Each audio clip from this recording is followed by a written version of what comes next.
The Minister spoke rightly about the need for us to support a stable pharmaceutical listing process. Unfortunately, that is at odds with the government's approach over the course of the last 3 years in particular. That's not right. And companies just can't invest into this space or pharmaceuticals otherwise if the government signs an agreement with industry and the ink basically is barely dry on the paper before the government reneges on their agreement. That is not the environment in which people will early list these sorts of drugs which we desperately need on the PBS.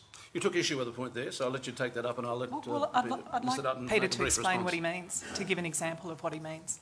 Well, the government entered into an agreement with Medicines Australia, the peak body that represented the innovators in particular, and Medicines Australia and the government worked together to find savings.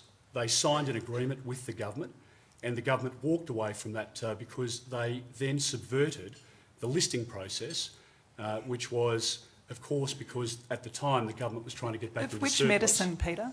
Well, the medicines that were listed over, or due to be listed over the period of time, so multiple tenure. I mean, did you name one? Did you subvert that process or not? No. We've listed every medicine that PBAC has recommended within the 6-month period that our agreement with Medicines Australia includes. And I'd just like you to name one medicine that hasn't been listed. Well, I'm not going to go through a list of medicines, and I haven't got them in front of me, but if you want to talk to people, I didn't realise that you were that far removed from reality, to be honest. I mean, if you talk to people within companies, within Medicines Australia, within the generic space, you talk to pharmacists, these are people who have been adversely impacted by the dysfunction of this government. And for you to go outside of the agreement that you had put pen to paper on, I thought was unconscionable. And it has had a negative impact on the industry because these people We've have been listed every deceived to speak medicine. about One it. more response. We've listed every medicine. We've listed every medicine recommended within the 6-month period in our agreement.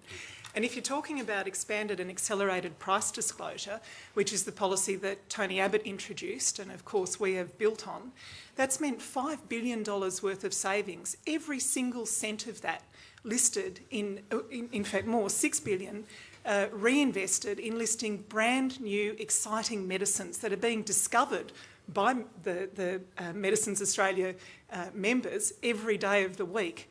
So, you know, you can't even point to one medicine. And nobody's against price disclosure. What we're against You is... voted against it in 2010. What we're against is the way in which the government's conducted itself, to sign an agreement with industry and then just to walk away from it. But we haven't. That is a dishonourable process. We haven't walked away. We've listed every single medicine and you voted against price disclosure in 2010, so you are against it. Okay, we'll finish on that point. The Chief Executive of Medicines Australia is actually in the audience, so we might have a chat with him later. I'll go to the floor now. Question from David Crowe. He's climbing under the table about now.